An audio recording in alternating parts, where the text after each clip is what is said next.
ಏ ಕೆಂಚ ಒಂದ್ ನಿಮಿಷನೂ ಇಲ್ಲ ಬೇಡ ನಮ್ಮನಿಗೆ ನಾವು ಹೋಗಪ್ಪ. ನನ್ ಜೀವನನೇ ಹೆಂಗಾಯ್ತು, ನೆಮ್ಮದಿಯಿಂದ ಊಟ ಮಾಡೋಕು ಸತ ಬಿಡಲ್ಲ. ಈ ಮನೆಯಲ್ಲ ನಿಂಗೆ ಮರ್ಯಾದಿನೇ ಸಿಗವಲ್ತು, ನಿನಗೆ ಊಟನೇ ಮುಖ್ಯ ಆಯ್ತಾನು.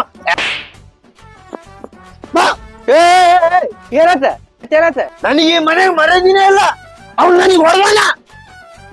ಯಾಕೆ ಕೊಡ್ದಿಲ್ಲ? ಅವ್ನು ಏನ್ ಮಾಡಿ ಗೊತ್ತಾನ? ಏನ್ ಮಾಡ್ಯಾರ? Flash back.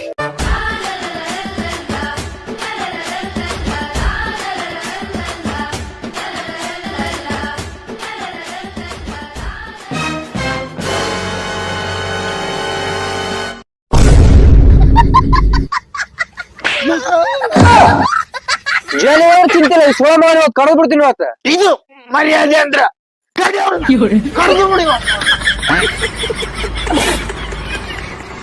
ಬಡಕಾಲ ಬೇದ್ರಿಗೆ ಫಾಲೋ ಮಾಡ್ರಪ್ಪ.